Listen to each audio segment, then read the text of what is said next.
You Well, hit this that way too it early. won't like. Yeah, that's it. Oh, Yeah, we're here. Too early. Good evening, folks, and welcome. Welcome to Wobbly Player Syndrome, a Warhammer 40k podcast done by a couple, about a few more than a couple, a couple of Aussies. Depends how Several. you look at it. A couple. Makes sense to me. How are you all?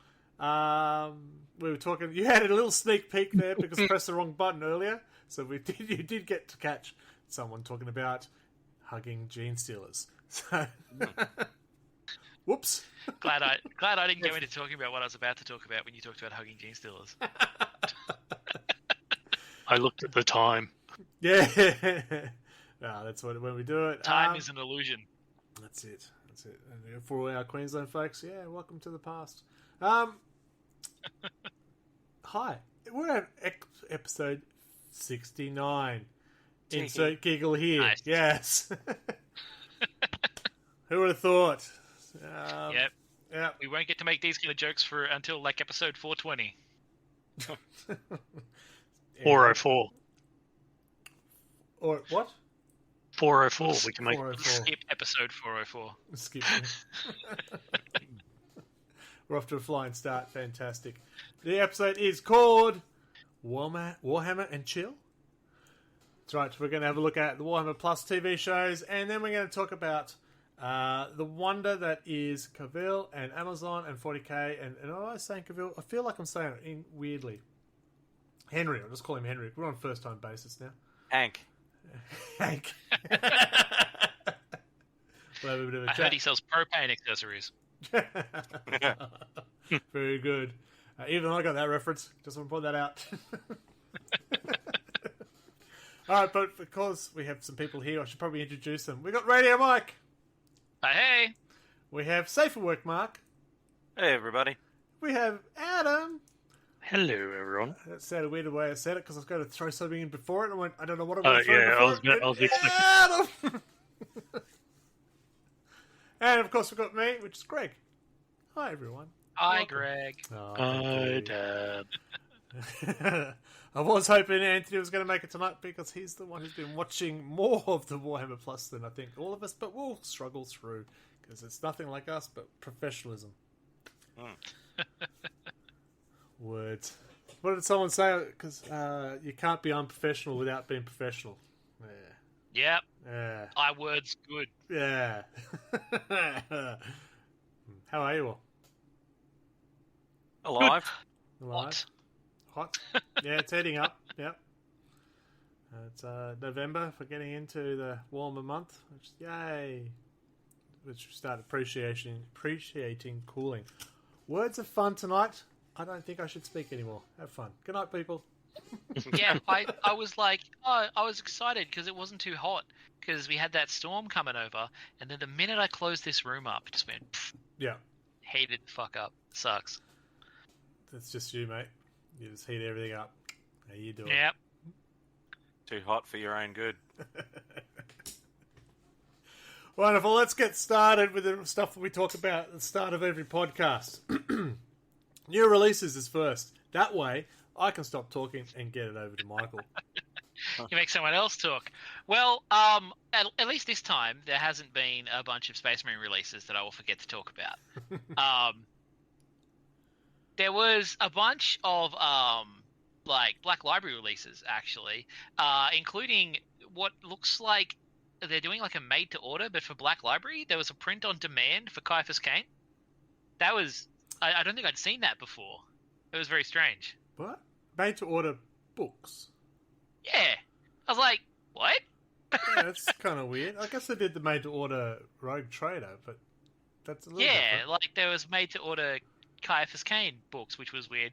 It was at the same time as the made-to-order Old Tyranids, Death Leaper, and the Red Terror, which I don't suspect anyone bought because they're pretty old models, and they're not even like cool old models.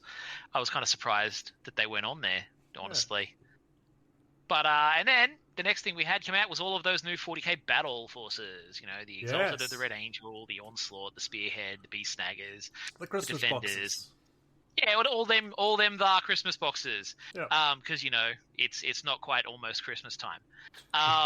And yeah, there were some weird ones in there. Like, was it the Cadian Defense Force that has like fucking 2 Rogal Dawns or something? 2 Rogal Yes. Dawns, yeah. There's some weird combinations of stuff in there. I've watched a couple of YouTube ones that sort of do the value of them. I don't think. Yeah, I know there was some gripes. There was some definite gripes about a few of those kits being like, yeah, this is like $40 worth of models, but they're charging like 150. No, then there was other ones that were insanely good value. So it just kind of was really inconsistent and kind of gave the impression that they're like, we got this stuff lying it around, chucking it in a box. So I saw someone right. do the breakdown for each box, and every one of the boxes you do save money than if you bought them separately. Some of them are more than others, but you definitely do save money by buying the box. Yeah, as I said, I think it was one of the Space Marine ones where it was like a couple of tactical squads and like it was there was not much in it, and you're like, that's a combo box, like. Yeah, so the World Eater one, I looked at the World Eater, I've gone, who doesn't have Angron if you're a World Eater? Yeah, but I think it's more starting a new army. That's a great way to start, because you wouldn't run World Eaters without Angron. Yeah, exactly. Yeah, it's just also like if you're starting an army, getting a giant box like that is a strange decision. If you're starting an army, you don't want to buy fucking 2 Rogal Dawns. That's true. Yeah. There's some weird choices in there, at the very least. And then there was a bunch of AOS stuff, which no one's going to care about. There was some cool looking shit. Then there was all the Christmas stuff. AOS is the legitimate game format. Hey, look, I enjoy some of the AOS stuff. I was really excited about because it was cool, like the flesh eater counts stuff, because I'm a undead player from way back. But yeah, we've got the Christmas stuff, the red gobbo surprise, and the Christmas cards, and the wrapping paper, and the tree decorations, and the calendars, and the advent calendars, and a tin, and Christmas baubles. And then there was some Necromunda stuff, which was cool. Pair of like squat Necromunda characters. Then there was like the Traitor Champion console for 30k, which was cool. Which is kind of 40k adjacent, because he's just a dude in Mark 6 armor. You can use him for whatever you bloody well want. Then there was a giant pile of Free Guild and stuff for AOS. Then we had the new Fulgrim model, which everyone was totally blown away by them going out of their way to say, no, we're not making 40k rules for this, go away. Which I thought was a very strange decision. He would be awesome to 40k. Yeah, but I don't think that's what he would look like in 40k. I mean, why not? Isn't that what he looks like in 40k? Like, he's now a snake guy. Yeah, but I think but I feel that that's more a very early version of his demonhood, and that he would have gone. Yeah, he'd have probably got more gifts by now. Yeah. It's been 10,000 years. Yeah. He might have more wings and nipples. He still looks human. Now. Yeah. He's human with a snake legs. Snake legs? Sure. Yeah. Snake legs, as you do. But it looks a fantastic model. Oh, it looks fantastic, absolutely. It's a really cool model. I've just been like hanging out for Fulgrim for a couple of years now. I think he's been on my what are we predicting will come out next year list for several years running. True. Alongside the Lion. Well, they've got them both now. Yeah. Kind of. And then the pre-orders that I think got announced today for this weekend. We're getting Codex Necrons and Codex Admech. Red guys. Admech. Yeah, my brain just totally blue screened on me there. And there's a bunch of stuff for them. Including the guy on stilts. Yes, including the much vaunted dude on stilts. And that cool new Ironhead squat vehicle, which I want. Yeah. The Necromunda. And you can buy the Necromunda terrain. Woo-hoo. And then there was all those announcements that we had recently. On the weekend, yeah. Yeah, Asmodai in his magic smoking backpack.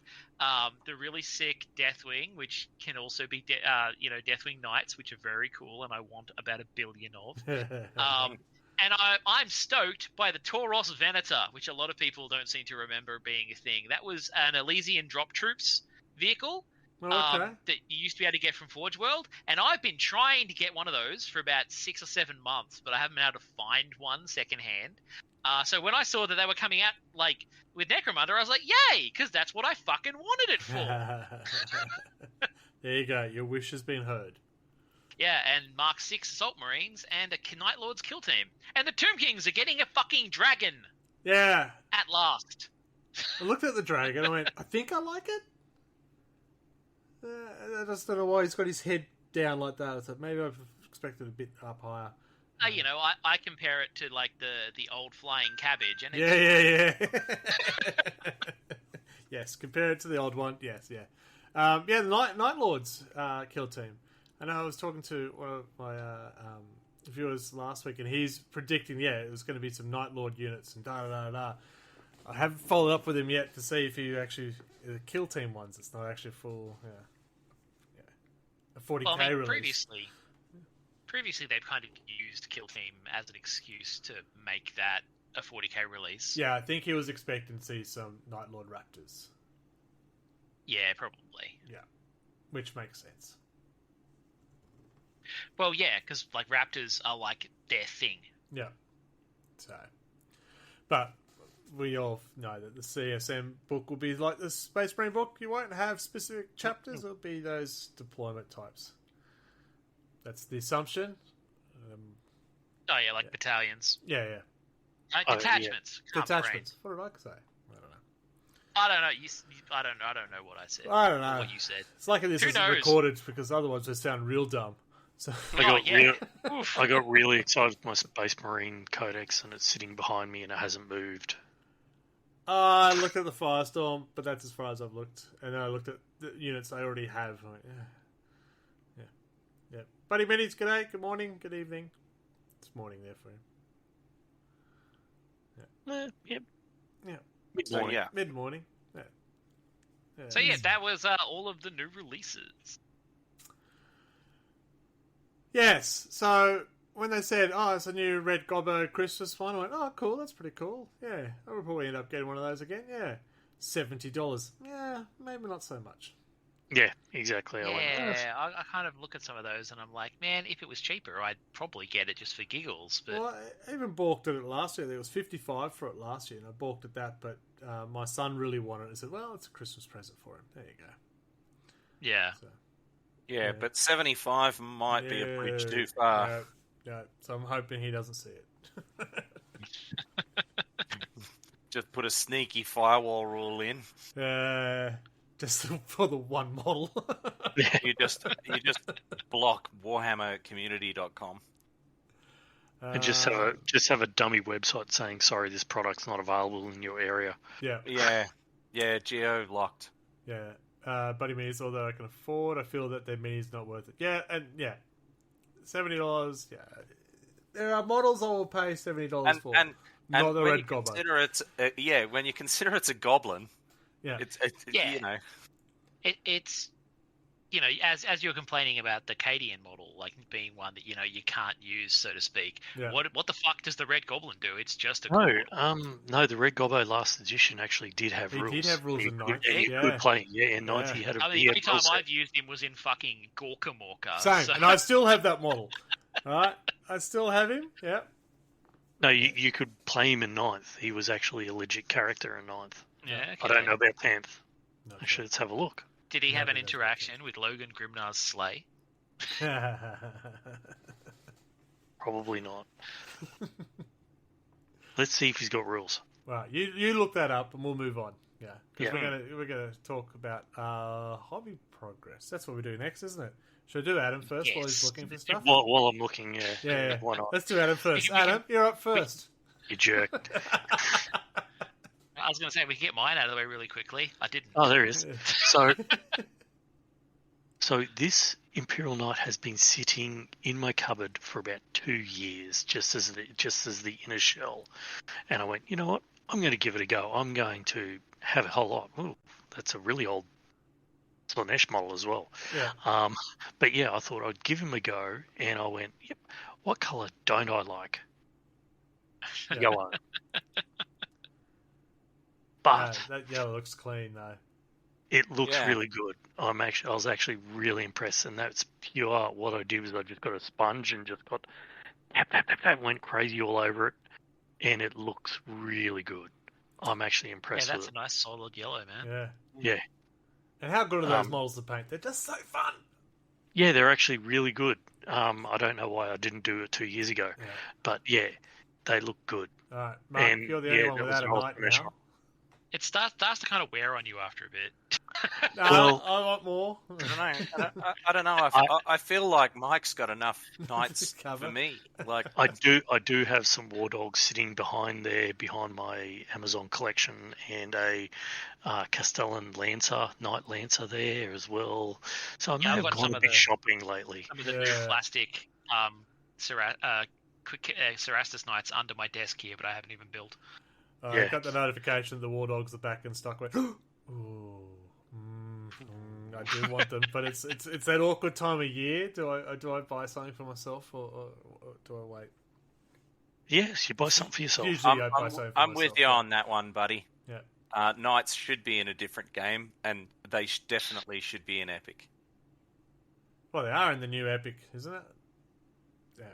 Well, it wouldn't be Epic without them. Yeah. To be fair, I don't think I've ever used my knights in a normal game of 40k. I've only ever used them playing Apocalypse point levels. Oh, well, we wait till we get to battle reports and we'll talk about knights. Oh, yeah. So, my hobby progress. I painted some Spawn. I haven't finished them, but I had fun with their tentacles. There's Bill and Bob. They're still a work in progress. I did finish 5,000 Suns Rubik Marines. And I bet you it's the photo I don't have is the 5 finished ones, only the 5 that are in progress. Excellent. Yep, that's what it looks like it's going to do. I'm excited So about trust me, bro, I did finish some. Yeah, I did. I'm working on the other 5 now. Come on, show them, because they're so pretty. It's not going to do it. No, you son of a bitch. Right, moving on. Yeah. Yeah, my hobby progress was that I've been fucking sewing, so I've got no painting done because I've been doing the wrong hobby, doing medieval stuff. I think we got something for Anthony. He did a Warcry warband. That's right. Yeah. And a couple more Blood Angel stuff. I do like is it a tech marine? It looks like a tech marine. Yeah, that's the Terminator. That's the Iron Hands character. Ferris Menace, or whatever his name. Yeah. So he's just converted him to be a You can't have Ferris Manus. Didn't he have his head cut off? No, not that guy. Ferios, I think it is, with an OS. But it's the I think it is leader Ferios. of Iron Hands. Yeah, the main guy. Yeah. Not the main guy. It's just a character for Iron Hands, all right? Stop making me talk. But struggling. words, though. It would be big news if they brought Ferris Manus back. Yeah, well, it'd be just as bullshit as bringing Bobby or Sanguinius back. You know. I mean, I was pretty annoyed they brought back Bobby, but I was like, at least he wasn't technically actually dead. Yeah, that's like true. Or Ferris. But still, I was. It was a bit MacGuffin. Yeah. They got to bring him back somehow. Like, don't get me wrong. Why would they bring back the ones that are alive? Yeah. Yeah. You know, like, where the fuck is Lehman Russ? Just you wait. Rogel Dawn's gonna appear on the phalanx behind whoever the fuck is in charge of the Imperial Fists, and he's gonna just be there I believe you have my hand. Oh, that's Tor Gavin. Why did you just write 10 gazillion names into the finger bones? Apparently, Buddy believes that Lehman Russ is his doggin. It's what the warp is for. Yeah, I mean, what else is he going to do? He's in the Eye of Terror. I mean, he could absolutely go goblin mode like Korax. Yeah. All right, let's move on to battle reports because we got 4 of them. Yeah, we do. We've got 4 of them. Let's go to the first one. What's the first one? That looks like... Me losing? Oh, no, that's me losing. That's Eldari versus my Chaos Knights. I lost Chaos Knights pretty quick. It wasn't great. Eldari. We played with having a topic of how do you fix broken armies, meaning the Eldari, because for mine, I think it was the magic dice. the I fate hated dice. those. The fate dice I hate are those. brutal. And I think they should be limited more. But we could do a whole episode of that, so let's move on. So, unfortunately, I did not do well in that match. I did better than the other match I played against Eldari with. But I think that's coming up next. So, unfortunately, Eldari did take down the Chaos Knights. I think it was my first battle with the Chaos Knights properly. So I'm still learning how to do it. And playing a learning army against someone who knows how to do their Eldari with very good skill. It's not a good mix-up. Are they still worse than Imperial Titans? Actually, according to the win-loss stats I've seen since the recent changes, they're now better. Yeah, okay. Chaos. I was just curious. Were those skulls on the Night Shot? Yes, I did put them on upside down and had to take them all off. Fucking lost my sanity there. That was the first time I played the Chaos Knights in 10th, and the towering rule change hurts. The fact that the Titanic can't Overwatch, that hurts. So there've been a lot of stuff hurts. Eldari, they get free reign. Fucking. Damn space elves. And number 2, look at that! It's Eldari! For this one, I will let Adam talk about. This was meant to be a 2v2 battle with Eldari and Custodes versus Demons and Chaos Knights. Unfortunately, the Custodes was unable to make it. Thanks, COVID. So we had 4,000 points worth of Eldari instead. I lost 4 knights in turn 1. Ooh, Jesus. Sorry? 5 knights in turn 1. Because Greg decided to go, I'm going to put it in the big deployment zone. And I went, well, all my big demons have to go over where the other side of the deployment zone is. Yeah. You also had Bellacor's Shadow. And I had Bellacor's Shadow and everything like that, so he just got mashed, the poor Chaos Demons. And then Eldari just danced around my demons away from him. So by the end of turn 2, there was 3,500 points of Eldari against 2,000 points of Chaos Demons. I lost my final War Dog in turn 3. Okay, so end of turn 3. But it was like, oh my god. I can see why you might have some bias against Eldar now. Oh, but Eldari. I've never wanted to play against Custodes more.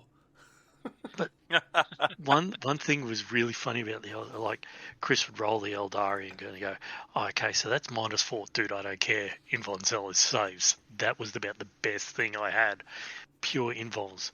I don't care about your minus AP.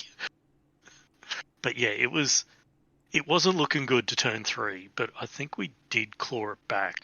And when he says we, Adam clawed it back. No, well, you were there for, like, go team. I did get changed into a cheerleader outfit, yes, it's true. You bled on them very valiantly. That's it. Look, the Knights did exactly what they was like. They were the big things. Well, very expensive bait. Bullet sponge. While Shalaxi and the other demons just came through, and once they got in, that was just, oh look, that squad's gone. That squad's gone. But I didn't go against the Avatar of Cain. Oh my god. Thank you. There's an episode just on that. Oh. I managed to kill that with my nids. I was so happy with that. It's the fate dice. When you Overwatchers use the fate dice and use a 6, which is an auto which is also a devastating which is it's an 8 damage straight up. Yeah, he did that. Did that remember? He does D3 plus 1 shots, and then just going D3. It ends up being multiple shots, and you're getting hit for 24 undefendable damage again. Well. But, when What? the Votanth rules feed into each other, that's too much. Yeah. Yeah. That's what I'm saying. Yeah. So the first one would be a 6, but then he's also Eldari. No, when I say he, it's just because he's playing. It's just how the rules are made. Because of Eldari, they get a free reroll on hit and wound. Space Marines lost that ability, and they only got it on one unit. Yeah, well, at least my unit, my named Keeper of Secrets has that as long as it goes into a vehicle, a character, or a monster where I saw a battle report that Shalaxi just devastated, just ran through everything. It's like, holy shit, that's scary. Yeah, and can reroll charges, reroll attacks, reroll wounds, reroll damage, just reroll everything as long as it goes into a character, vehicle, or a monster. One may say it absolutely shellacs them. Oh, yeah. Oh, no. So, Adam did pull it back. I think in the end of the game was only 15 points between it. Considering I had nothing on the table essentially after the first turn, Adam did well. Yeah, considering it was like 4,000 points. Yeah. So it was hard. It was a hard lose. Oh. So yeah, it was a fun game. I've never actually played against Eldari. There's the culprit.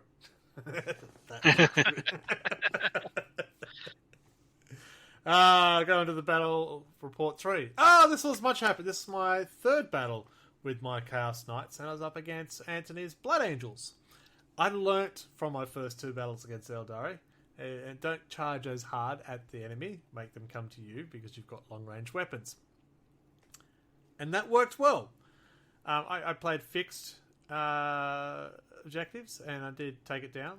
And he had, I think, 6 vehicles on the table. I said, thank you. Thank you so much. And I think he actually lost all of his vehicles by turn 4. And I think he had 1 squad left at the end of the game. Where I did, look, I took casualties too, but I got a win with the Chaos Knights, and I was very excited. They actually worked. The guns worked. The Rampager actually got into combat with a tank, and that tank was absolutely ripped apart. And so, that does work. I still don't understand why you need to have a claw and a saw when you can only use 1. There's not enough difference between the 2 to warrant running around with 2. But that's a me thing. I did bring some Demon Princes as allies. They helped. So, new strategy coming from my Chaos Knights. More War Dogs, less big guys. Yep. There you go. Alright, number 4. This must be you again, Adam. Chaos Demons and Blood Angels. Oh, yeah. That was actually a really good mix-up. The Bloodthirster did what the Bloodthirster was made to do. I was doing the 1 command point pick up, drop every time. And yeah, the Bloodthirster just poor Be'lakor just disappeared. I think by turn 4, he just charged in and unloaded, got unloaded on and disappeared. Left Battle Chicken and the Bloodthirster to clear up everything the Bloodthirster did. As what I mean, he did what he did. He just rolled through everything, and then Shalaxi just came through and just picked everything, any character up, and just, it came down to, I think I won that one, but it was close. I think I only had 3 greater demons left, but luckily I took all these big things off the table that couldn't kill him. I was going to say, only 3 greater demons left. I think you could take the only out. 3 greater demons are still... Yeah, but the Battle Chicken was doing his own damage on his hazard wounds.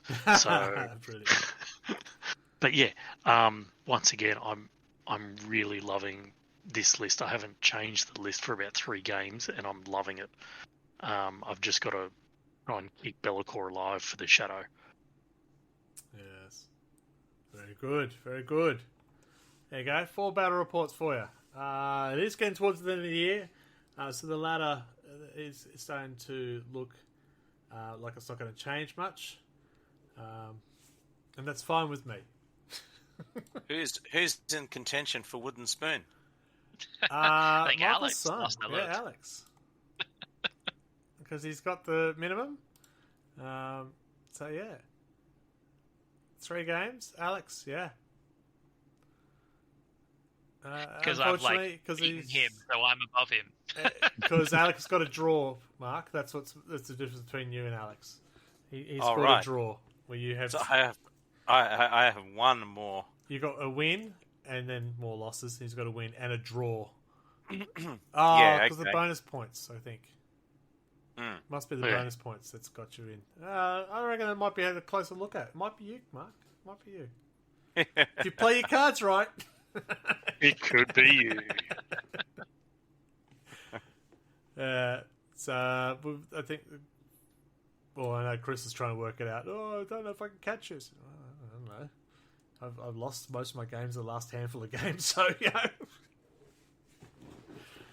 But retiring Chaos Knights. Got to work on Salamanders now because of the big Christmas battle that's coming up between with Anthony's Blood Angels. So that's exciting.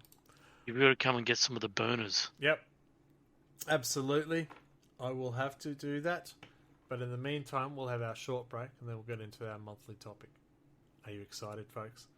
This non-paid for advert.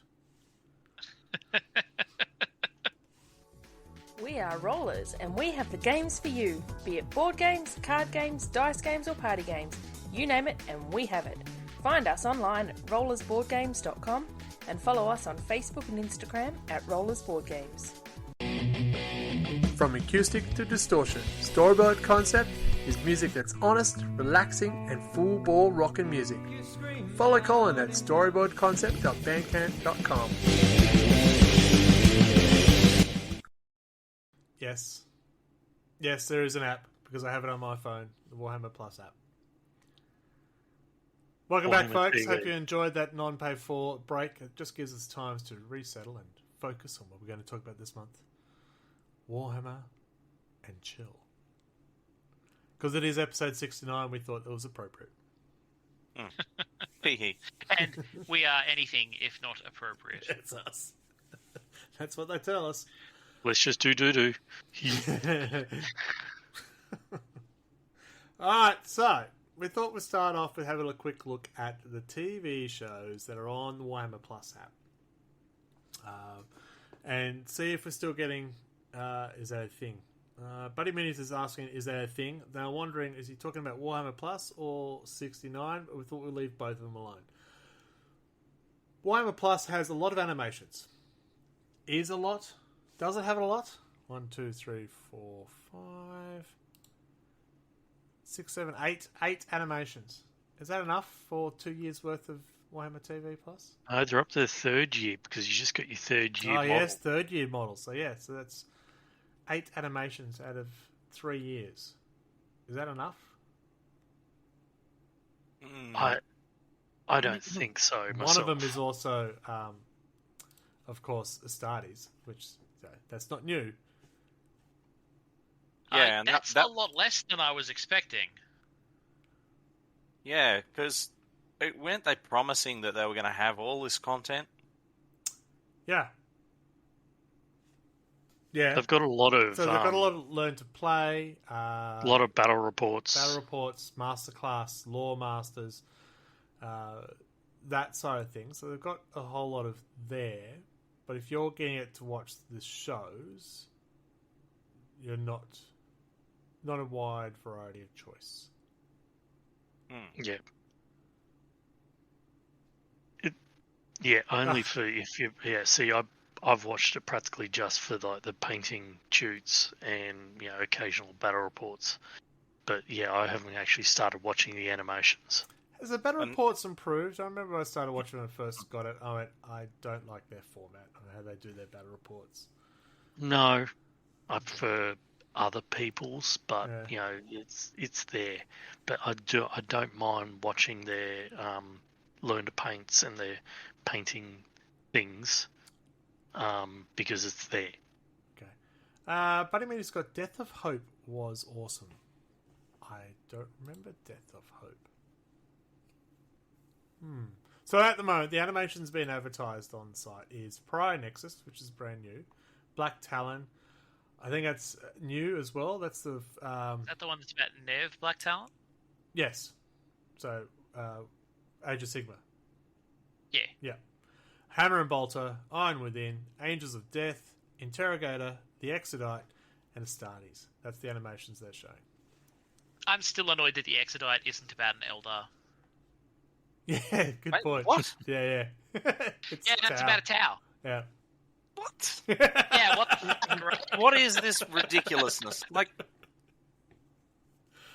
Yeah, that was odd too. I remember seeing the advert for that. I said, hang on, what? Hang on. because Rewind? people What? would have been like, "Fuck yeah, Eldar riding dinosaurs." Yeah, I and know, then, right? It is. And then, What and then the tuned in fuck? and gone, That's it. "Yeah, Would have nailed it. Yeah. I also don't Go with the mind coolest the lore Eldar. masters. The idea, because I'm not a lore person, but you can quickly just watch something for through the lore. Yeah, I've watched some of the Lore Master ones, and it's more just out of curiosity or fill in time. Would I pay money for it if it was separate? No. And I feel with the painting ones and the battle reports, there's enough out there for on YouTube that I can find something. Yeah. And quality people as well. yeah," That's and what you I'm saying. don't have to While, pay. while the painting Yeah, ones like- are there, YouTube is good, but then I occasionally go and look at those and look at other people's techniques Yeah. and go, I can't do that. Yeah. I mean, I always preferred Games Workshop painting tutorials, but they used to be free. Why do I have to pay for them now? Yeah, it's a fair point. True. Yeah. You know, and lore videos, are they like at least good? Like, are they like Oculus level, or are they like just generic?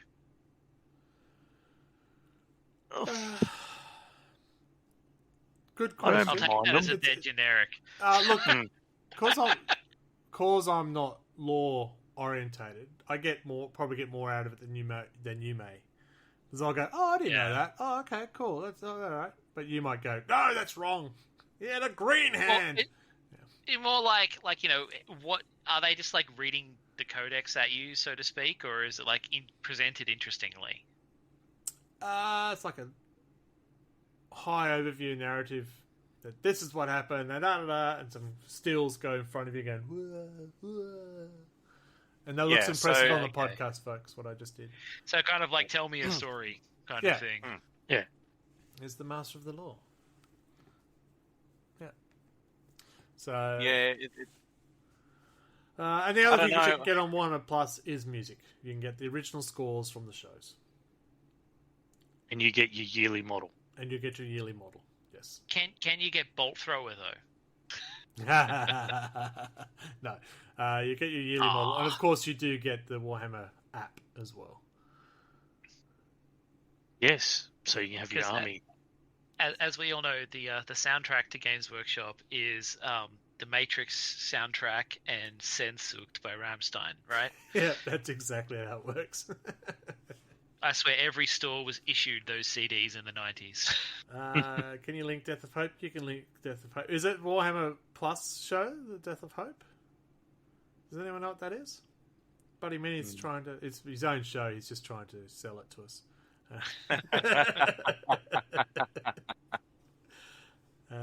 Yeah, you can link it. Yeah, sure. Why not? As long as it's not porn. That one you just send to my direct account. yeah. So, I have watched a few of the animations. I've watched Interrogator. I enjoyed that one. Black and white. Very dark feel to it. 40k version of Blade Runner. Best way I can sort of give it. And I really enjoyed that. Angels of Death. Very pretty. I'm not a Blood Angel fan. I think that hurt me. It's okay. I'm not quite sure what's going on. Oh, this guy looks upset. Okay. Next. But I know Anthony loved it. So I watched the preview of the Black Talon, and I felt we were talking offline before about the animation styles. Now, there's lots of animation styles on here. The Black Talon animation, for me, I'm not a fan of. But again, that's a me thing. And I got very excited for Pariah Nexus because there was a salamander. I was stoked. And then they finished after 3 episodes. I said, for fuck's sake, Yeah. Bill. You said a salamander. There was one salamander, yes. Yeah, there's your a salamander. Yeah, there was one salamander. There was one Sister of Battle. And I won't give away the ending about how many Imperial Guards were not left. Well, I standing. mean, it was 3D animated, so I mean, technically, I mean, they could have copy-pasted the same guy about 50 times, and then you'd have your plurality. Like the whole Matrix with the Smiths, Agent Smiths down the street. Yeah. Yeah. Yeah, we need salamanders. Lots of salamanders. Control V, Control V, Control V. Done. That's it. It was a beautiful animation. I really enjoyed that, but I was disappointed it was only 3 episodes. So, again, it's a me. But that thing, that's the point, though. Oh, cool, here's a new show. Yeah, awesome, yeah! 3 episodes, that's it? What do I do now for the next 12 months while you wait for something else to come out? Well, you build lists and watch painting tutorials. And listen to the original scores. Yeah, I mean, part of me I want to defend them and say, you know, it's not their business model. You know, they make models, not media. But by the same token, they're selling this sub, and those videos are the major selling point, as far as I was aware. Yeah, basically. And also considering they did cease and desists on some of the, like fan they fucked stuff. the community over completely to bring this into existence. Yeah. Yeah. And then effectively lock them in a basement and only every 12 months or so release something. Yeah. Oh, we're getting some people that are about to renew their subscription. Let's give them something new. It feels that way. Black Talon's the new one, and Brian Nexus was the one before that. I see what you mean about the animation style for Black Talon. It's weird. It's that kind of. It's I don't know how to describe it. Sell. It's like a comic book. Yeah, come to life sort of it's your kind of animated images almost. Yeah. Sometimes a lot of it. You know, when they animate a comic book itself, and they just sort of make it gives me that sort of feel. And they do the panels. So the general manager's 12-year-old child has, got a job. No, it's not like.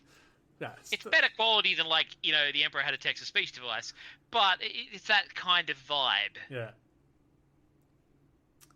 Maybe increase the price of Warhammer Plus and add the Imperial type monthly mystery. I don't know if that makes it better or not. Like part of the charm of the Emperor's translator device was that it was kind of shit. Janky. Yeah. It's like how South Park is rubbish, and it's better for it. Yeah, it's just it's an animation style that you expect more from pornography than a professional animation studio. Again, send that link straight to direct.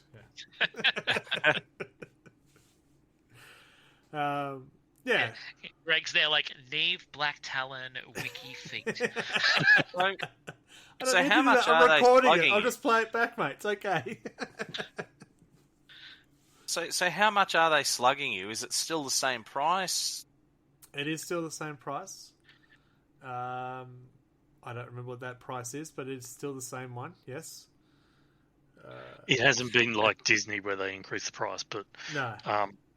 But on the plus side, I get a free model every year. Yeah, and that's how I'm justifying it. Is I'm buying a model and getting TV shows. Yeah. Don't judge me. Yeah, because And considering I couldn't find last year's $15 a model. month or something, I get it. that's an expensive model. I got It's the not that annual, much. Yeah, I got the subscription. annual as well. so it How works much out is to be the about annual one? more than $15. Maybe we should have worked that out beforehand. Well, I figured you're paying for it, so you might keep track of that. It's But once a year. Like I don't know what I paid for so yesterday. it's $95.99 per year There you in Australian shekels. go. So, That's why I get upset when the miniature is a That's Canadian miniature. that's an expensive miniature. Yeah. But last year's miniature was the Was it Terminator the Chaos old Terminator. Terminator cover? Yeah. yeah, which was quite good. Yeah, it was cool. And like a chaos thing, wasn't it? Like a chaos. Whole warband Yeah. for the Age of Sigmar. Yeah. I don't know, $95 though. I'm like, Yeah, kind but of I like guess the Hive idea is Pirate. you're not build just your paying for the lists. model, you're getting You know, the like- other stuff. The model kind Yeah. of supplements the cost. Yeah, correct. Yeah. Yeah. So essentially, And you- buying a $70 model, and paying an extra $25 to get some animation, the list builder. Which is much better. Oh my god, the list builder is so much better than what it was. I've totally forgot about Battlescribe now. So Yeah, I like that list builder now. So yeah, that's actually quite good. I like the list builder these days as well. Didn't they Yeah, I was- nuke it so that you had to actually be a subscriber for it? Because I know it was free for a bit. have they put the As I paywall on it? understand, they did. I thought they did put a paywall. I've never used it, so I don't know. Yeah, I never used They it. might have so- done it when the first codex came out. I just use text files for army building, so I don't know. It's alright. Whichever way. I like it. It's much better than what the previous one was. And it works. Yeah. Alright, I mean, so my high school software project was better than the previous one. it is essentially the Age of Sigmar one, just re-skinned. Mm-hmm. But that's okay. Like, Age of Sigmar was working, so yeah. yeah, Well, yeah. people No one was. asked. No well, one. people were like, "Why didn't you just do this?" Yeah. Yeah. I think it could be one of the reasons why we don't get the points values for equipment, because otherwise that complicates the app. Anyway. Not that much. Simple people, I was going to say those English people, they realise that's a bit harsh. That's a whole country. Yeah. One day they'll learn how to play cricket. It'd be great. Too soon? Ooh. Ooh. No, I mean, Scotty historically, Mini they've been has very been giving me innovative. a lot of grief about the rugby, so I'm allowed to give him grief about the cricket now. Yeah, You are- historically, the you English are- have been you are very too innovative high about off that cheating, World so Cup it's a bit win. ridiculous. Brilliant. Alright, so we know earlier this year there was an announcement. Well, we were all devastated that there was big changes to The Witcher because Hank, first name basis, Henry was leaving the show to go do another project. Went, but you're The Witcher, you can't do that. How dare you take all our criminals? Fair enough. And then it was announced that he's teamed up with... It was Amazon, wasn't it? Yeah, it was Amazon. To do a 40k project TV show. And we all went... Woo! Then we stopped, thought about it, and said, uh-oh. Is it going to be Wheel of Time Amazon good? Or is it going to be really shitty... The other book I can't think of. The Terry Lord of the Goodkind Rings. TV series. The Lord of the Rings. Yeah, well... Yeah. I mean, the Lord of the Rings one wasn't as bad as people said it was, but No. it wasn't great. No. Yeah. There have been some really good ones, and then there's been some not good ones. It's Terry Goodkind, the Wizard's First Rule show that they created. I haven't watched that one. That is the best way to watch it. Oh dear. That is one of my favourite fantasy stories and stuff. And I was oh my god, they're going to make it. And I went, oh my god, this is so bad.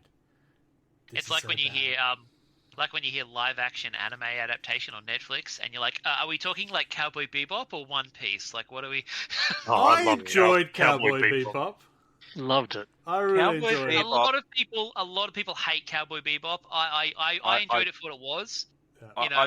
Yeah, and that's I enjoyed it for what it was, but it was kind of like when a child drops a vase and then glues it back together. The pieces are there, but it's not quite what it was before they dropped it. You know what I mean? There were worse ones that I could use an example. Probably like Death Note or something like that. Avatar, yeah. Last Airbender. Oh, don't get me started. I'm actually picking a new one. I'm curious to see if that's going to be good or not. Yet again, they're making a live action TV series of Avatar: The Last Airbender next year, I think. And there was a trailer that got released. Anyway, that's way off topic for what we're talking about. The point is that it could be really good or it could be really bad, and it's hard to tell which way it's going to jump. Well, yeah, because first off, 40k universe is not small. No. But there's a lot of moving parts in it. But if Hank has his agency there, then we might not have it totally suck. You know what I mean? Like he does respect the setting and all of that. He left The Witcher as well.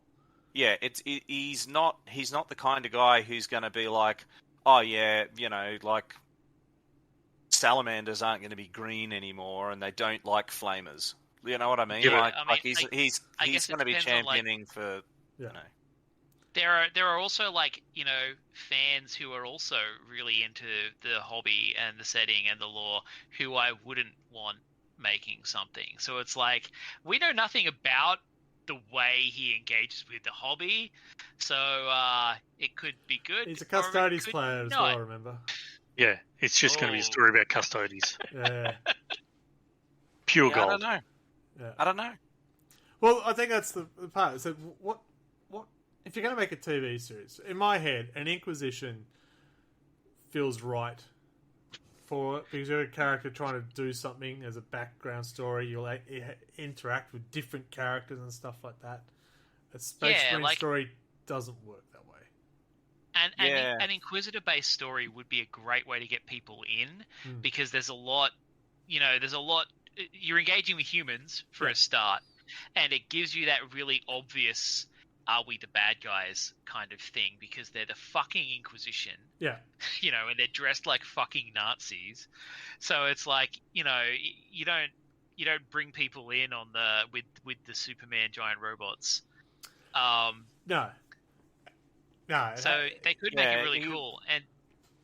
And you almost need like one of those, like a smaller story, so that it's not oh my god, the fate of the universe rides on whatever bullshit mission they're on. Well, that's if they do it like 30k, I can't remember which book it was, the book that had the Custodes, how they were, one of them disappeared and they were trying to assassinate the Emperor. That was their mission. They disappear and then they come through and they see how close they could get it. Yeah, make that. That would be fantastic. But I think playing it a bit like the beginning of The Mandalorian is a good way to go, because you don't have your crazy space wizards and stuff. You sort of got a more grounded kind of story. Yeah, and or do it like it's a lot easier to shoot. There's a lot less, bullshit involved. But you're right. The space you can flesh out that sort of the microcosm type stuff of Imperial life and how it works. Because generally when Space Marines arrive on your planet's pretty fucked. Yeah. For them to turn up on. So, not a great intro. Yeah, like something around, an Inquisitor or something around someone like Commissar Kane gives you that opportunity to put in like Imperial slice of life that Marine stuff just doesn't. Yeah. Yeah. Still, Eisenhorn. It'd be fine. Or Gaunt's Ghost. Yeah. So it'd be like a Band of Brothers, but with Gaunt's Ghost. He'd be going through like you'd be at end this episode. We've now got a new squad. Yeah. What? Bring back the Talon. Yeah, like there's some cool stuff you can bring in there. Like you can do fucking the Dirty Dozen. You can do fucking film noir with an Inquisitor. Yeah. All that kind of stuff. There's a lot of cool things you can do. So from that perspective, if they do go with this kind of cinematic universe thing, that would be potentially really cool, because they could do different projects that have different vibes. Yeah. Just change the Expanse to be 40k. Give everyone bolters. It'd be fine. There's not enough people thrown out of airlocks in 40k for it to be the Expanse. Make it the 100.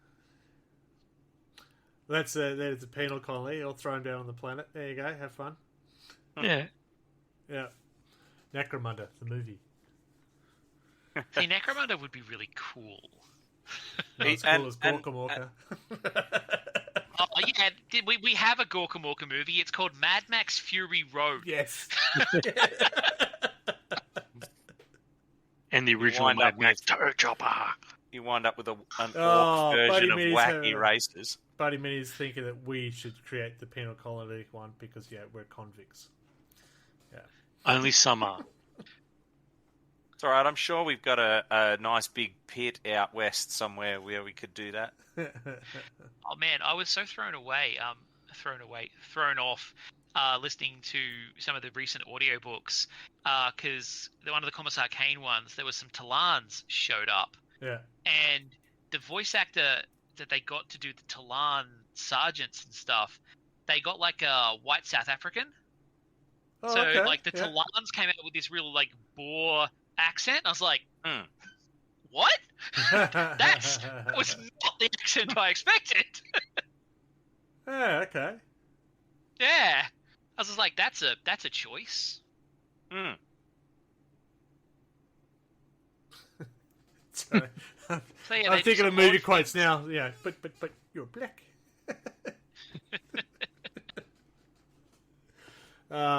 Lethal Weapons, folks. I'm not racist. The Talan comes out, a black inquisitor. Oh no, let's change subject. American Blazing Saddles. Yeah. Oh no, I'm not gonna get this. Or the guy will get it. Yeah. Nope, not saying that. We have a couple of South Africans who've worked for us, so the accent, we give them grief all the time, so. Yeah. Don't you understand me? No, because you're not talking English. Come on. But yeah, there's a lot of... Sorry. No, I was going to say, if he's going to star in this show, what is he going to be? I mean, if he wants to be the Witcher, he'll be an Inquisitor. Yeah. I could see him as a commissar. I could see him as trying to be Abraham Gaunt. Yeah. Yeah. Well, he's not old enough. Not old enough, and he's too built. No, but you could see him as a commissar, just Get fucking Dandelion in to play Commissar Kane or something. Who? What? The Bard from The Witcher. Oh, right. Gotcha. Yes. No, he'll... No. Hank will be Eisenhorn, and Dandelion could be the demon host. Yeah. Yeah, but no, the Bard from Witcher could be... What's Gaunt's other commissar that was like the friendly commissar in the books? Oh, I don't know. It's been so long. Yeah, yeah. You know that commissar. What heresy is this? He was. Oh, you do occasionally get friendly Inquisitors. They're not all dickheads. Yeah, but in the Gaunt He spends a lot of time explaining we're not all dickheads. Yeah, but in the commissar in the Gaunt series, he was a commissar that got the band. So he was a band commissar. Fair enough. Gets rid of all bad music. Yeah. He was very incompetent, but very funny. Alright, so yeah, okay. Yeah, we can see him as an Inquisitor. Absolutely. Is that enough to draw everyone in? If you're trying to get people into this series, will people go, oh, it's an Inquisitor. Oh, we'll watch this show. Like, if someone there's a giant space marine, people might go, holy shit, what's that? Not that it suits the battle. Could you even get away with a Arbites type series? Yeah, so 40k cop shop. Bad boys. Yeah. all I'm thinking is like and you literally do it cop style. So they're like going around in their speeder, and they're like, "Oh yeah, we keep finding these dickheads, and it's off to be a servo skull for you." It's gonna be that Star Wars fan film all over again. Yeah, that's what I'm thinking. Yeah, exactly. I mean, you can also do something like a bloody Deathwatch kill team to kind of get that kind of much more episodic thing and get some Marines in there. The band of brothers with Marines, sort of. Yeah, and then you've also got their ties to the Inquisition, so you could have crossover episodes. There'd have to be crossover. You'd have to do, if it's smart, if they make it a universe, yeah. Yeah. So you got your Marines off like doing your Inquisitor something. could call in the Death Watch, and then like the bad boys could come in. And with the main character being the same person each game, each week. Yeah. The thing is that, I mean, with an Inquisitor line, you can have the story escalate to the point where he's like glassing planets or something like that if you need to, you know, like there's scope to go from, you know, okay, I'm chasing after this particular heretic to oh shit, chaos demons are now infesting this world. Well, there's a good point. How do you introduce chaos into that? I mean, a Chaos Space Marine, we think a Marine's pretty impressive. The Chaos Marine, well, you know your planet's really fucked if they're the first ones there. Well, you could play it as like a serial killer type thing, where people keep finding these mutilated bodies and they don't quite know what it is, and then you can, you know, build off of that. Yeah. So where do you fit? Can you imagine the Nurgling? Well, it's like you know, the first couple of times the Chaos Marines show up in the Gaunt books, I think it is. Is it the Gaunt ones or is it the Tanith ones? I don't remember. But like the first couple of times this Chaos Marine shows up, it's like piles of cultists, and there's like individual Chaos Marines kind of around, and like one of them shows up and fucks everything up, and they have to come up with this massive plan to take out this one Space Marine. Yeah. You know. Yeah, it was the one that they were on the planet, and that's when Gaunt got his bodyguard or something like that that just had blow darts. That one there. Yeah, with there's a couple of things. There's a couple of series about like Marines or something, or about like guard or guard equivalents, where like a Marine shows up and it's like fucking shit hits the fan because it's like, oh shit, there's a Chaos Marine. What the fuck do we do? All right, so Chaos Marine is oh fuck, what do we do? All right, here's a demon. How do you introduce that, or any of the Xenos? Well, again, you have it as one of those insidious Zench or Nurgle type things where there's something subtle going on, and then by the time they're investigating it, it's like one dude needs his head chopped off, and then bam, Vaughn goes, right, that's my thousand deaths. Wow. Bloodthirst appears. Found their way of it is your conspiracy. You're trying to find out who's doing this, and you work it all the way back to the word bearer. Yeah. Or there's a Siege of Terror book that's very similar to that, like where they're trying to solve these weird. They're investigating like the Imperial cult. Yeah. And they think that the Imperial people worshipping the Emperor is causing weaknesses, allowing demons to get in. So they're basically doing like a detective investigation into the cult, where occasionally they find shit where demons crop up. So they'll be like investigating, and then one of the people they'll investigate will get possessed, and then all hell will break loose. And which you can imagine that works, but can an Inquisitor take down a demon like that? If it's a small one, if it's small, like if it's like a plague bearer or something, not if fucking Shalaxi Hellbane comes through the fucking portal. Or Be'lakor or something. Yeah. What I thought was actually a really interesting way, and something that really completely surprised me the way they did it, was in the kids' books. Like, the Nurgle one turns into a zombie movie. Oh, really? Because they show up on this planet where there's this problem, and like they start noticing that people are really sick, and then like Nurglings show up, and at first the Nurglings are almost comical, and then things start to go really bad, and then basically you end up with a fucking Day of the Dead scenario where all of the sick people turn into fucking poxwalkers, and it turns into all this weird horror children's book of like the main characters, none of whom are adults or have weapons, trying to escape from zombies everywhere. Well, yeah, I just thought when you said Buddy Mini's gone gremlins, going, that's a Nurgling. A Nurgling is definitely a gremlin. Yeah, absolutely. And like they're like, oh, these Nurglings are weird and they're not that much of a threat, and then suddenly they are, because they're still demons. But you can imagine there's a lot of ways to do it. At the end of an episode, if you've got something with demons, just a little temporal rift opening up with some eyes in the background. Yeah, but if you're going down the demon route, and depending on the size of the demon, if anything bigger than a poxwalker, even if it's just a bloodletter, that's a pretty big impact to the universe. If you're doing Inquisition and maybe some humans to come up against even one bloodletter, it's going to still be a very big handful. Well, again, I mean, you know, when they realise what they're doing, they can shit themselves and run. Well, they can grab a Grey Knight because it's an Inquisitor. Yeah. He can grab whatever he wants. And if you're setting it during the time of the Cicatrix Maledictum, they've kind of given up on Demons Are a Secret in the modern 40k setting. So, like, people know they exist now because they're fucking everywhere. Like, they're just coming out of the woodwork. They just are appearing because the universe is fucked. So you can have them just kind of show up much more easily now. Yep. Just do Gene Stealer cults is what Buddy Manny says. That's look. That's in the background manipulation, that drama stuff like that. Yeah.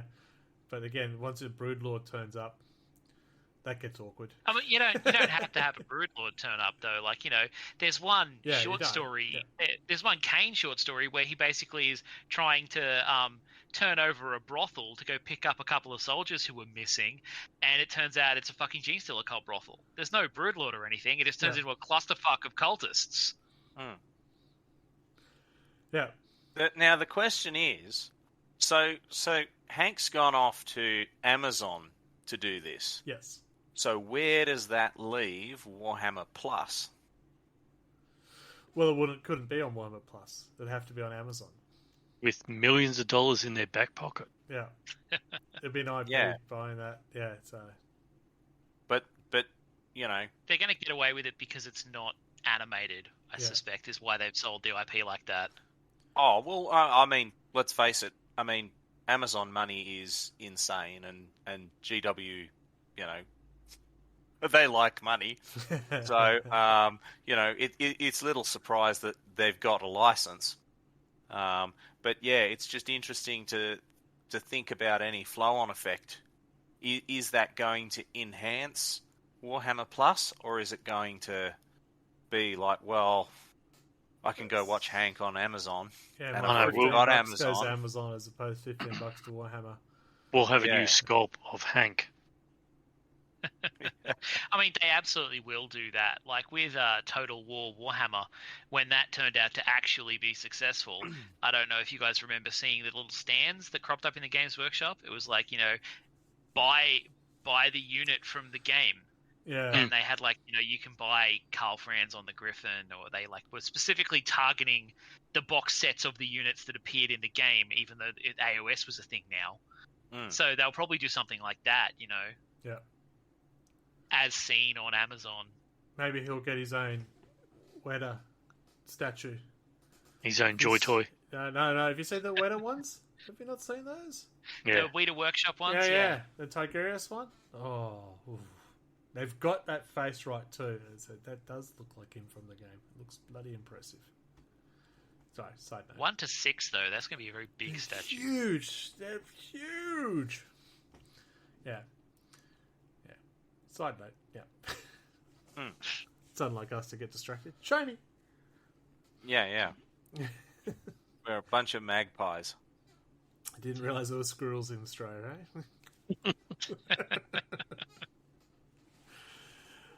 So what do we we've talked about what they could do, what we'd like to see and stuff like that. What do you expect will happen? For Warhammer TV? Yeah. For the Hank storyline. What are your predictions will happen? I'm going to be cautiously optimistic. I'm going to be cautiously optimistic on this one. I think that Hank can hopefully steer them into it not sucking. I think he'll, As long as he's, you know, direct, like has full, not like be the director, but, you know, give guidance. You know, he has like executive authority to. Well, I heard he was a producer in it as well as just being like a front man type thing. Yeah, I think he will keep it on lore. I think that's the big part that he'll play. Is no, that's not lore. That's not how that works. That's how I feel that would happen. Because I feel that he is likes not just plays Warhammer, but I think he goes pretty deep into it because he seems to talk about it all the time, even though he plays the starting. He wants to talk about it. Nobody will let him. We'll let him. We're very nice. Come on board. Join our podcast. Wouldn't that be too? It'll bump the ratings a touch. We'll definitely jump up to like the top number 1, not the top 10. Yeah. We'll have all the microphone issues if possible. Greg would give us the wrong date, and it would just be Greg and him. Yeah. And we'll actually play a game. He'll come around to my place, in the garage.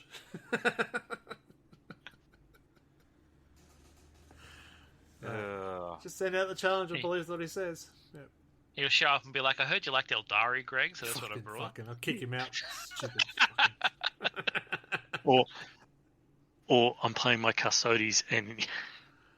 it's convenient how I said, hey, the next 2v2 match we should have Eldari versus Drakari. I'll be with that team. And what'd you say?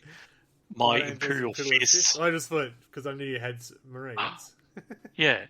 So Eldari versus Marines, that's what I was thinking. Anyway.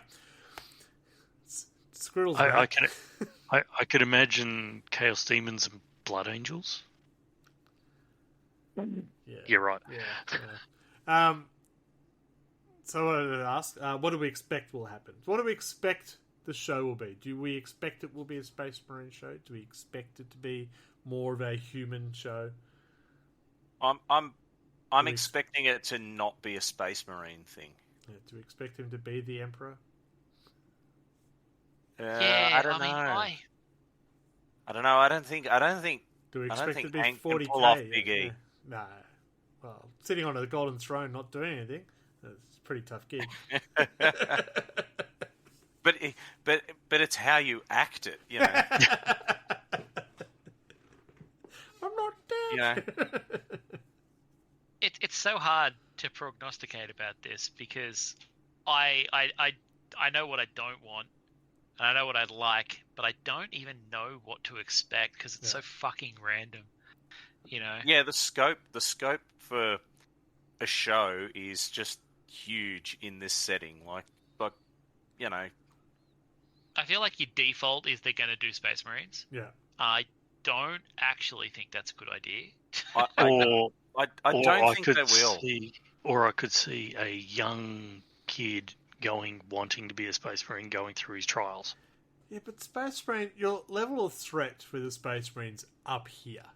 Like, yeah, but going through their trial is here. They've got that base storyline and stuff like that. If you're starting here, where do you escalate to? Yeah, but I could see the first episode of that, and then Scouts. going through, and then going back to when they were a boy. No fucking flashbacks. Yeah, but I can flashbacks. I can see that as a flashback. They'll cut back to when Brother Hank was just an initiate and he fell in a pit. And he had to take his armor off to climb out of the pit. And then going through their trials and such. You can see that be about 4 episodes going through their trials and their initiation. It's not a Disney. And even with the it would be interesting to kind of like do the creation of a Space Marine. But I feel like you want to ground people in the universe first before you start introducing them to the psycho-indoctrinated war crimes children. Oh, Jesus. I just want Buddy's pointed out. Buddy means you could have an apothecary milking gene seed. They could even do like a rogue trader. Yeah. Type yeah, that would work too. When you did the diddle-it, I just thought 40k. Scooby-Doo, the 40k. Yeah, that's what I did. Who's really behind this? Go back to the mystery machine. Pull off a Gene Stealer's head. It's actually some kids. And I would have got away with it too. And the face comes off. Yeah. Because it's a slushy cultist. Oh no. But Rogue Trader, that's a good one. You can have some Rogue Traders and follow them. And who they meet and stuff. The enemy was capitalism. I do like the idea of a Band of Brothers group. You know, Astra Militarum, Band of Brothers. Yeah. You know, fighting for their life. Bring back The Last Chances. Yeah. They'd make a great TV series. Yeah. It gives you that kind of 40k brutality where the human life is meaningless shit. It gives you like interesting characters. Here's how you get Marines into it. Legion of the Damned. That's how you do it. That's pretty eye-catching. What rating will this get? You did because Grim Dark. It's not a happy place to be in. I hope it's not PG. Yeah, it'd need to be pretty significantly rated because there's gonna be some pretty rough Yeah, themes and a lot of violence. Yeah. I could see in the line of The Boys myself. Yeah. Yeah. Like I don't think it can be for the kiddies. No. Yeah. No. Or Bloody unless they're Minis- doing a crossover with Hello Kitty. I've seen the Space I mean, Marines. unless he just recreates the kids' books as a TV series. I mean, which would be interesting. But oh man, would they do that? That's a very real possibility, actually. That's the Wheel of Time.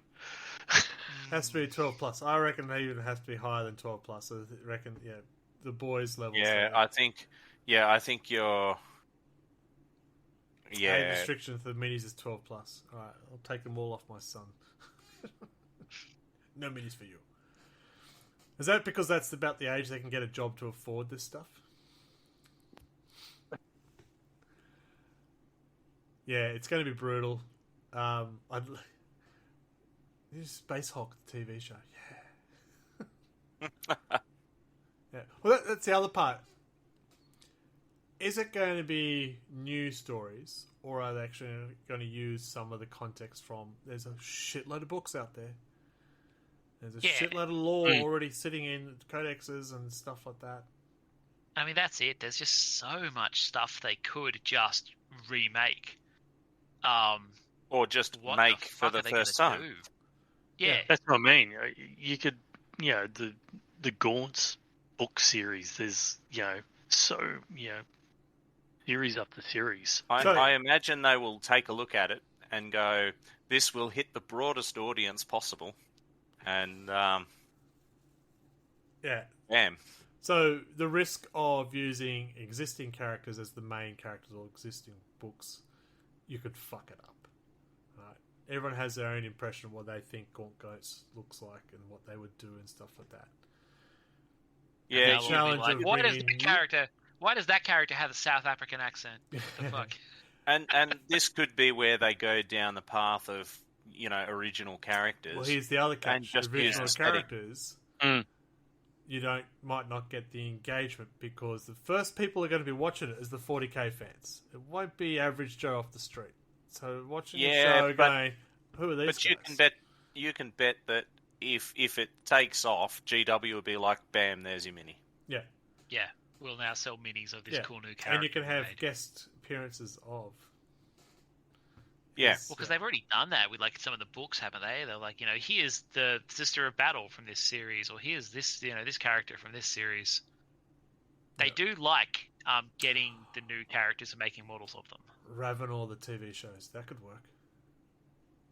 I mean, could it though? Oh, he spends a lot of time just being Professor X in a big cylinder. No, I forgot about that part. The early days. Yeah, he spends a lot of time being a paraplegic in a box. The early days then. The life and story. The early Ravenor stuff would be cool. Eisenhorn. Eisenhorn is the one I would go to. Absolutely. He's a great Life go-to. of Dante. The life and death of a dreadnought. Yeah, but Life of Dante. You could even do Yarrick. He's dead. Yarrick is dead. Oh, Yarrick. Yeah, but he doesn't have to be for the TV show. He's dead, man. He can be set when he was alive. Yeah, but people, like, as I mean, Commissar, people would watch, the story of a Commissar. it doesn't have to be any named commissar. Well, you got to be a commissar. Yeah. So, as with Michael your touched flashbacks, on, some of the apparel is probably not great to be putting on screen at the moment. Yeah. Like, there's the guys who get very, like, your commissars and stuff. Yeah, you probably wouldn't be having any Death Krieg on screen because of what they represent. Oh, Yeah. absolutely not. I mean, it depends on how you paint them, so to speak. True. If they're your more French-looking Krieg, then they're not so They're not bad. so bad, yeah.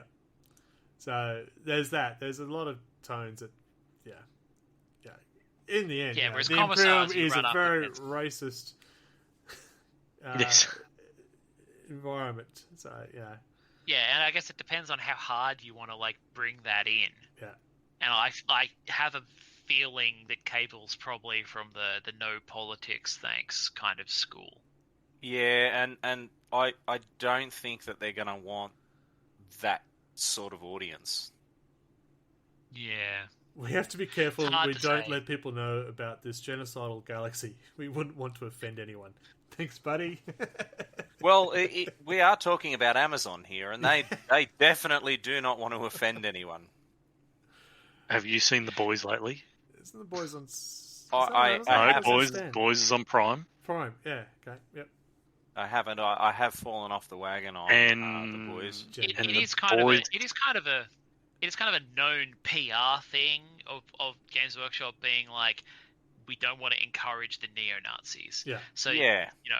put the first guy who appears wearing a fucking, the great coat and all that, like, And the kind of. Peak hat. Oh my and God. everything, Yeah. yeah. Probably not the best way.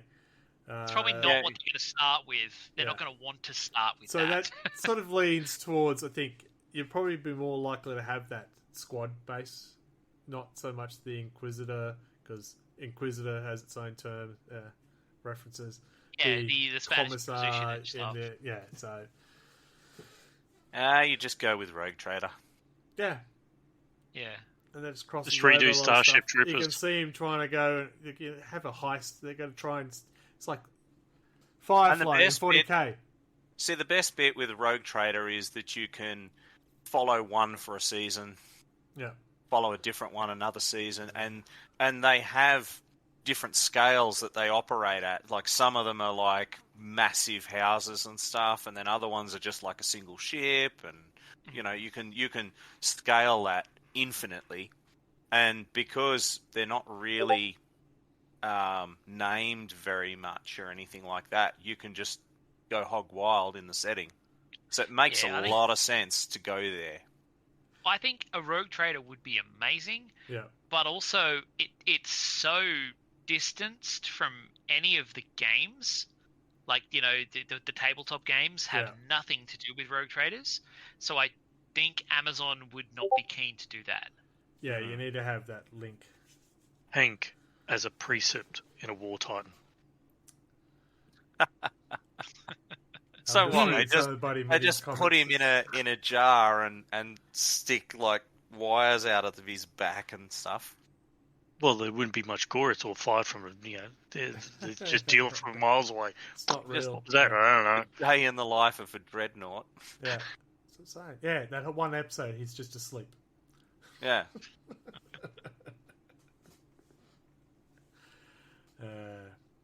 It's good. Until they wake him up to ask him a stupid question. Yes. Like, are your feet cold? Yeah. Yeah. Would you, Sarge? Would you? Oh, I'd love to see a 40k version of Alien. Yeah. That Space Hulk crossover with Alien. Oh. Well, you could do it. Yeah. You could do it. I mean, I feel that You would know, be more of a you could feature even- film. I you mean, even follow 40K is, Catashans and do Predator. Yeah.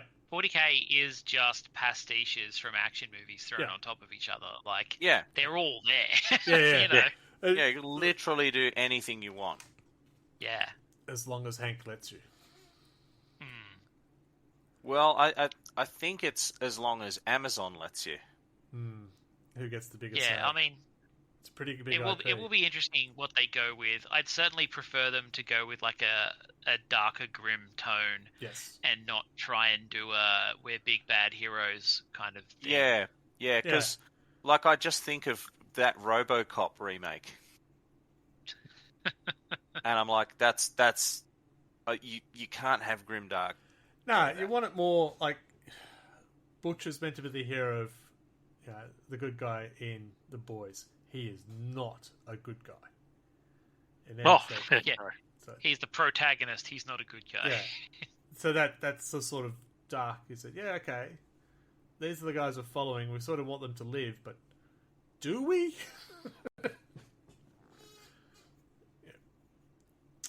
I watched RoboCop at 7 years old. Changed me. Buddy Mini watched it at 7 years old. It changed him because he's now half robot. That would be the original, I would say. I don't think that new one. I don't think that new one. I only just found out they made a Total Recall TV show. What? Yeah. When did that happen? It did not go well. I bet, because I had not heard of it at all. I went, what? Yeah, it was set straight after the movie as well, the original movie. So it was like about No, it was Mars. a spin-off. It was a spin-off that just happened to happen straight after the movie. So What? no characters you would have known about and stuff like that. And that's why So it had nothing to do with Total Recall. Just the timeline. Yeah. Fucking hell. And it failed. Who would have thought? I'm with you on that one, buddy. 80s parenting. I think I watched Predator at 6. I remember seeing... Oh, look, it's... what is it? To be fair, RoboCop, Predator, all that shit, Jurassic Park, they all had kids' lines of action toys almost immediately. Yeah. They absolutely wanted children to watch those. Yeah. I don't saw know. Temple of Doom in the cinema when I was 9, so my brother was 6. Just the heart. Yeah. I remember. Even the monkey brains and stuff at that age was that's a bit. I remember my cousins made me watch American Werewolf in London. Never finished it. Terrified the fuck out of me. I told him to turn it off right now before I kill someone. I watched Not that, right? the 'Cause I was too young. first. Yeah, but I was like 5. Yeah. You know, my cousins were teenagers, and I watched the first, I think, 5 minutes. Yeah. Yeah, nah. The attack scene. That was it. After the attack scene, and that's what was gone. Yep. And your parents never questioned why you didn't sleep for like 2 weeks. I still, Yeah. it's weird because I'll be walking the dog or something at night, and so if I walk off the road at night, I go nope. I have to think about it twice. So, oh man, it's just a movie. Keep going.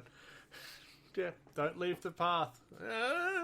Anyway, back to what we were talking about before I embarrass myself. Speaking more. of not leaving the path. Great segue. All right, what do you want to see?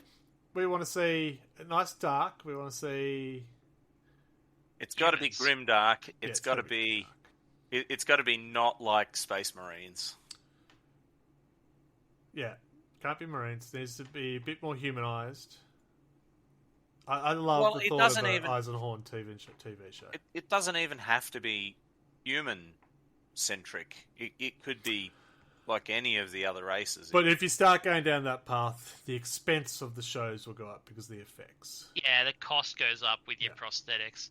But that would be great. Like, you know, the original concept for Fire Warrior, the video game, was introduce the Imperium from the perspective of someone who sees them as the bad guys. Yeah. And that was a really cool idea. Well, that's the other one. You could have a survivor of a planet that's actually being invaded and they're just trying to survive. And, yeah. You could even have it as a world that hasn't joined the Imperium. That heathen scum. And them experiencing the rival of Big E's fleets. Don't think it's much of a rival if you say no. You're not around for very long. Like, come on, Interex. Yeah, and I mean, there's scope for that. I'd watch that. With the way the Imperium fell apart and the Crusade fleets have had to go out and kind of re-establish Imperial dominance in the current era. It's like, that's a thing that's happening in the lore. Yeah, I'm just reading some comments from Buddy. His brother freaked out at Ghostbusters 2. Really? Oh, I guess the sewer scene was pretty full on. Riddick. Yeah, Riddick, the 40K when I was version. a kid, when I was a kid, I was fine with Ghostbusters 2. It was Ghostbusters 1. No. I think my biggest scare was that... No, let's not go there. Join us or die. Yeah. That's the Imperium. That's pretty much the Imperium, yeah. I'd like to see an Inquisitor sort of conspiracy hunting down crossovers of different interactions with different parts of the Imperium. He hires, has to hire a Vindicator, not hire, accommodate a Vindicator assassin for a job. That'd be fun. We have fun with the what's the other one? Calidus, the morphing one. How much fun would you have that in your troop and stuff like that? That would be good. That's what I'd like to see. Flashbacks to old Inquisitor. Fuck your flashback Draco. shit. But yeah, like I think something like Dark Tide, where you've got your bunch of scrubs being used as specialists, or Schaefer's Last Chances, or a Death Watch kill team, something small characters, doing something interesting, investigating. Or a person trying to hide from the black ships. Yeah. I mean, that'd be very, very esoteric, so to speak, from most people's understanding of the lore. So I don't know if that'd be a great starting point. Yeah, but it can be part of a storyline, I suddenly feel it's very X-Men, a prosecutor trying to run away. What was that? The Gifted. That's what that was. That was a family being hunted by the authorities because they were gifted. That was the whole show. Yeah, it's a wide world. You could do a lot. Yeah, I mean, that's the problem. You can literally tell any story in the 40k universe. Yeah, and there's reams and reams and reams of cool stories that exist in that universe, and the challenge is finding the one that will. I guess they just throw a dart. They have to find the one that gets the hook. Has to find the one that will actually here's the challenge: satisfy 40k fans, because they're all calm and sane and reasonable people. That's the word I was looking for. And then bring in new people to watch the show as well. You want something that is like a satisfying intro for new people, and also satisfies people who know the universe, and that's hard. Yeah, and then at the end of every episode, it's just people working out their battle report scores. Yeah. Are you using the app? Either that, or you go back to the old PSAs. Don't steal cars. It cuts back to fucking Commander Dante, and he's like, "And knowing is half the battle." Yo, Joe. G.I. Joe. Yeah. Want to know more? It would be great. It'd be great. Yeah, you could have a lot of.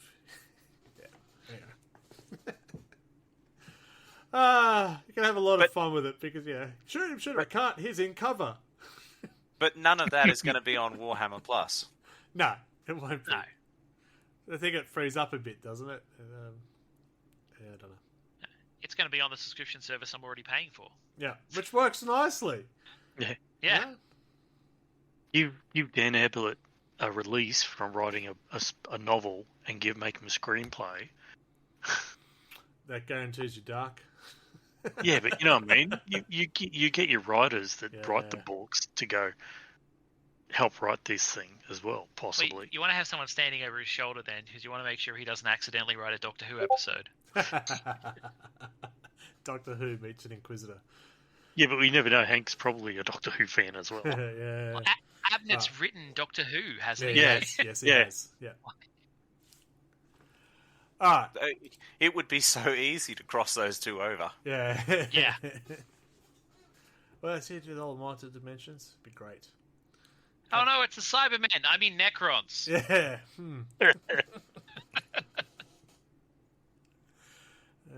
Okay. All right. I'm going to ask you questions and I want quick answers. I'll start with Michael, then Mark, then Adam, because that's who are on the screen. New content or original content, or using one of the books? I think I'd like original content. Mark. Yeah, I think I'm going to go with original content. Adam? I like a book. Yeah. As I said, I love the storyline of Gaunt's Ghost, the Astra Militarum, Tanith, and all that. I could see that being a series. Yeah, I think there's some in there that would work well. Eisenhorn, Gortzgeist, Tanith, stuff like that. But I think I'd rather the original content because it just frees them up to do what they want. Yeah, the other thing is that it stops the that Wally who comes along and goes, "Oh, but the book says this." Yeah. And I am that guy in a lot of cases, so I don't want to be that guy. I think you will find in chapter 83 of the second novel, it specifies that Eisenhorn is circumcised. Yeah. Yeah, that And kind that he of- was actually exactly that left-handed, kind not of- right-handed. With the circumcision, that's weird. Yeah. It's a left-handed scissors, man. Mm. Alright, And he parted to the right. Okay, I'll go Adam, Michael this time. Band of Brothers, Inquisition, or... No, just goes Band of Brothers style or Inquisition style. Band of Brothers. Mark. Inquisition. Michael.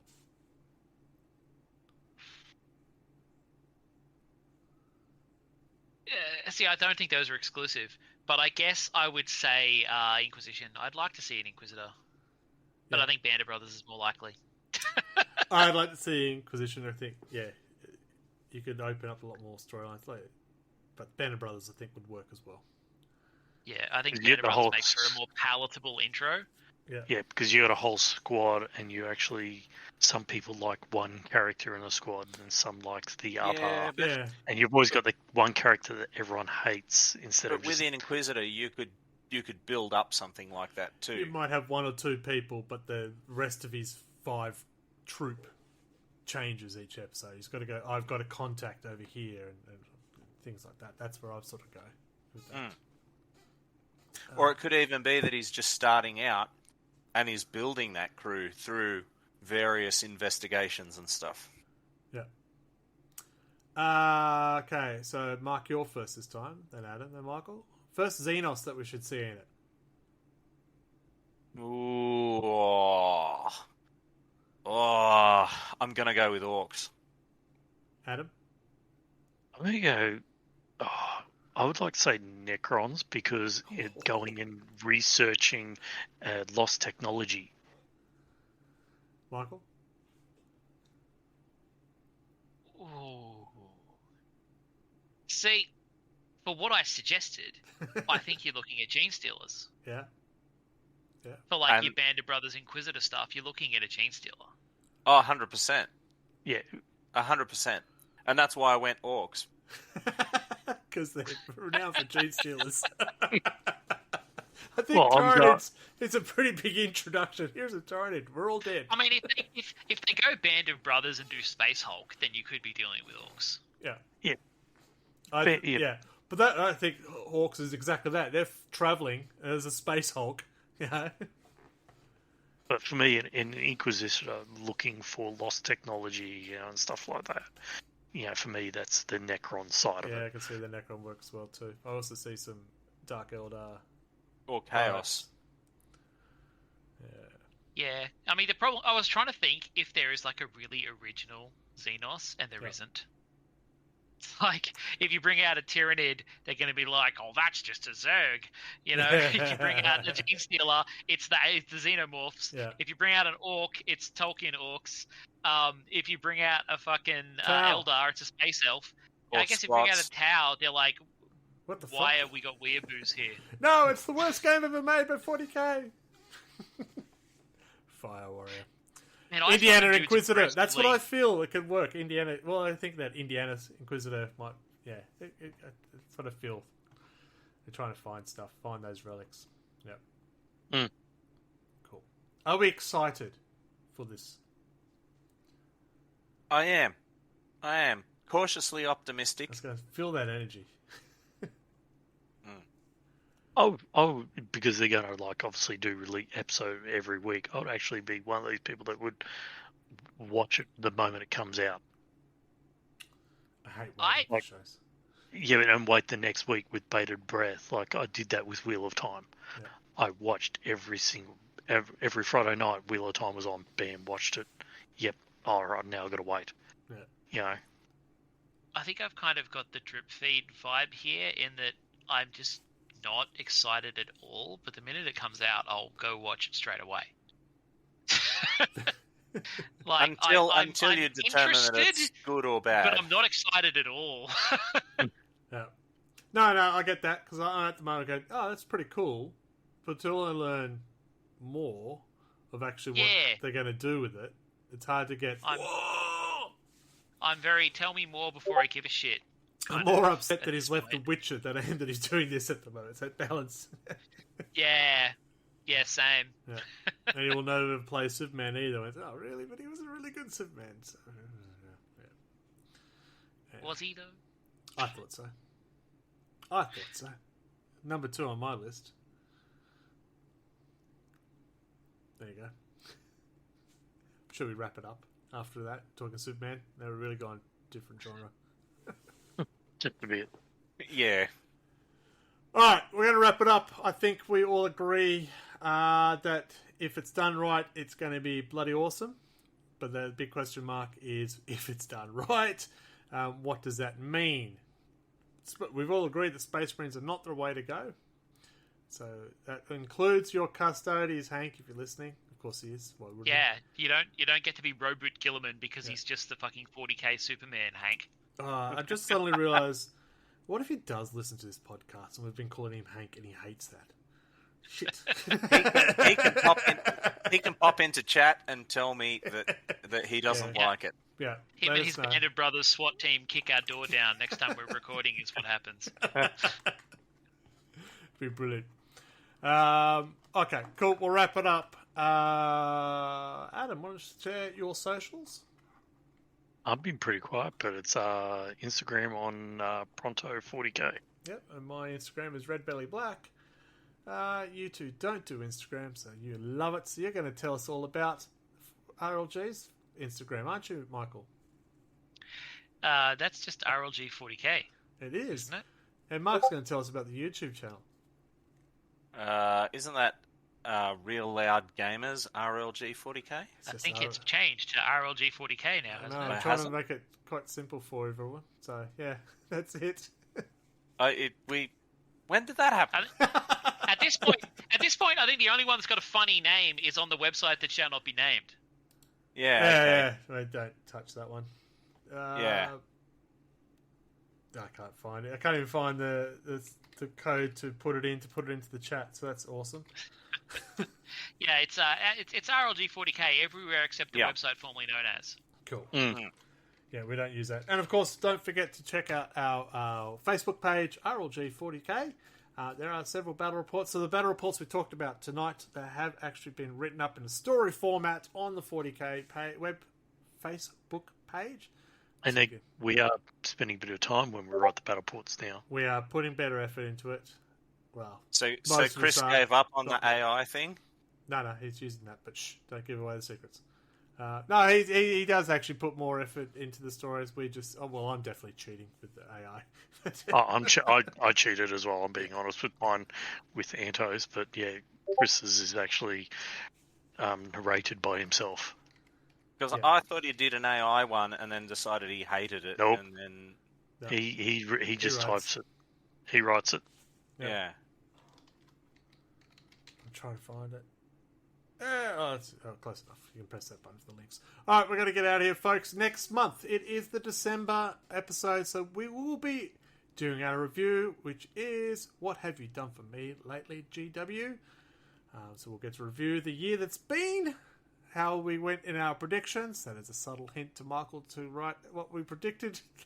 I've got it written down already. I recorded it last year. It's still there. Sorted out. Brilliant. I don't remember what I said last year, so it's good. Thank you very much for everyone joining. Thank you, Buddy Minis, for interacting and with your wonderful suggestions. Just the last thing I see you wrote is humans are relatable. So yes, they are. It's all right. The first prediction I had down from Greg was that we wouldn't see 10th. I'm so close. I'm pretty sure that was one of mine too. I think a lot of us thought that. Yeah. Well, I still feel like it came out a lot earlier than they planned. It did. Yeah.